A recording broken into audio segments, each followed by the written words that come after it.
and people thought that technology made it inevitable. After all, people were watching, satellite television coming out of the Ukraine, where there was this democratic upsurge, and people thought it'll happen in Lebanon. And now we have something called Twitter and Facebook and other forms of technology and social media. But what happened in 2005 was short-lived. You had a group that was very determined, Hezbollah, and they wanted to be a militia within a state within a state by using guns. So the democratic way is to say it's either about bullets or it's about ballots. But for Hezbollah, it was about both. And they hijacked the revolution. They fractured the Lebanese government, the March 14th movement for change. They went to the Shuf Mountains. They shot at the homes of Wali Jumblat, one of the leaders of the coalition, and the movement came apart. And now Hezbollah has named the new government of Lebanon. So, one of the lessons we've learned, and I think we've seen it with Hamas too, is that if these, you don't need to be a majority, but a minority of determined, disciplined people believe that you could keep your guns and impose your will on a fragile state, because when you don't get what you want, you start playing with your guns against that fragile state, then there's not going to be a democracy. And that's what we've seen in Lebanon. So that, I don't want to be dispiriting in any way, but that is one of the takeaways, one of the lessons, is the role of armed groups in hijacking these governments. I can tell you, I was in, Wali Jumblat was in the United States, and I was with him at an event, and he said it to a group. He said, I'm the first Jumblat in 200 years to see a grandchild. Meaning, he was a chieftain of this group called the Druze, D-R-U-Z-E, in the Shuf Mountains of Lebanon. And I fully didn't understand what he was saying, but I think he was saying is that, I'm not out for further bloodshed, but Hezbollah had no inhibitions. And the net effect was that Jumblat backed off because he did not want a civil war. Of course, no one wants a civil war, but nobody in Lebanon was willing to stand up to Hezbollah. So when we talk about the impact of these democratic movements, it has to be that there's a red line that these groups cannot keep their guns. Because we've seen with Hamas and Hezbollah that in the name of democracy, they'll have parties, but they'll also keep their guns if they don't get what they want. And that is a death knell for the hopes of the democratic aspirations of Arabs, it seems to me. So I bring that case of history as a cautionary tale, that we don't think that this is linear, that it's inevitable, that we can just somehow exalt and genuflect about Twitter and Facebook, because what we saw in 2005 is that these things get hijacked easily. Now, what does this mean going forward, and what does it mean for Arabs and Israelis? Look, in theory, the peace will be more firmly based if it's with peoples, not just with leaders. Basically, Israel made peace with Sadat, who was a heroic, historic figure, and then Mubarak for 30 years, even though Mubarak never visited Israel except for Rabin's funeral, which he said didn't count. So they made peace with Mubarak, they made peace with King Hussein of Jordan, they made peace with Abdullah, his son, from Jordan as well. But having peace with the peoples will be more meaningful, obviously, it'll be more firmly rooted, but it's also harder, tenfold. So the Middle East is about to be, like I say, much choppier, much more turbulent, because there are groups out there that play off this spring, and they see if it's defiance against the U.S., if it's, even though the spring, none of the demonstrators say they were about anti-American slogans or anti-Israeli.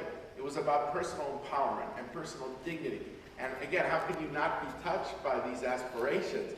At the same time, there are groups out there that are not the Google executives that were the founders of this event in Tahrir Square, but there is a brand of radical politics. And again, I want to be very clear that we're not talking about someone's personal piety, God forbid, and about a religion, God forbid. It's not about Islam, but it's about Islamist parties. That means people who have a certain vision of political Islam, of the Sharia and the like, that believe that the countries need to go in a different direction. These parties, whether they're the Muslim Brotherhood in Egypt, whether they're Salafis that are even more radical than the Brotherhood, these parties have made clear in their statements they don't like peace with Israel. As a matter of fact, I should say they're not alone. A Pew Research poll recently said that 54% of Egyptians want to abrogate that peace. Now, it could be that that same number would have been 10, 20 years ago. It just polling was illegal in Egypt. So it's unclear if that was, something now. But what it's done is created a certain bidding up process where parties in Egypt are bidding with each other who can sound more anti-Israeli. And that creates a certain public climate to the fact that the Israeli embassy was just, was almost completely sacked. And if it wasn't for the intervention of President Obama and Defense Secretary Panetta, it's unclear to me that there would have been, that there would even be an embassy left. So these groups are playing off of, I think, the paralysis of the Arab-Israeli issue, and they're saying it as a reason why they should be elected. And this is of concern. It's not just about Egypt. It's also in Ankara. You have a leadership of Prime Minister Erdogan, who leads also an AKP party that sees itself as an Islamist party, maybe a soft Islamist party.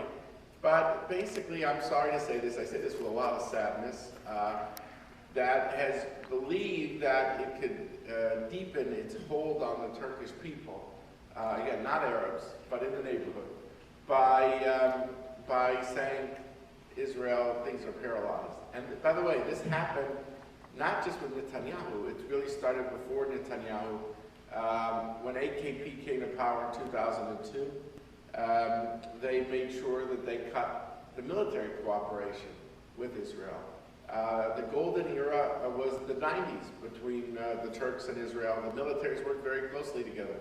Indeed, and I know this sounds very counterintuitive to an American audience, but I believe that Israel's closest relations in the Middle East have been with the Arab and the non-Arab militaries and intelligence agencies because they fear Iranian encroachment in the Middle East. They fear Al-Qaeda, they feel how Hezbollah and Hamas, they want stability.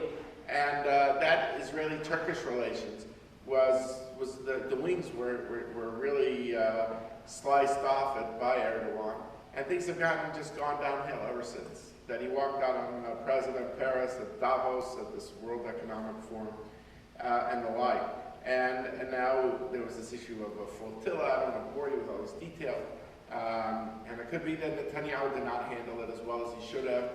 Some say he should have apologized, that Israel, not that Israel intervened to defend its citizens on the high seas because people had rods and knives and guns, but that maybe for operational purposes, there was a way to salvage whatever existed in the Turkish-Israeli relationship.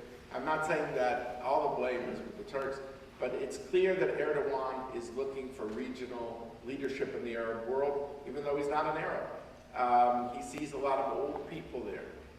The King Abdullah of Saudi Arabia is 87. Mubarak was 82 before he was deposed. And that he's this young leader. Turkey's the 15th biggest country. And this is a chance to assert regional leadership. Almost some people have called it neo-Ottomanism, because before World War I, the Turks were the dominant power in the Middle East. And he just was in Egypt this week, and he received a very warm welcome. Talking about restoring a Turkish-Egyptian alliance, but he's made threatening sounds, saying maybe I'll start sending warships to the Mediterranean to bring some flotillas in.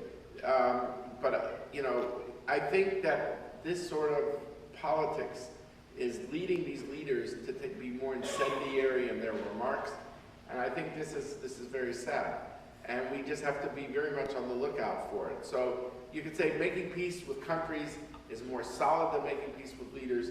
I would agree, but it also means that the bar becomes so high, the climb becomes so uphill that it becomes very difficult when these parties are intent of using Israel basically as a prop, it seems to me, for their own political purposes.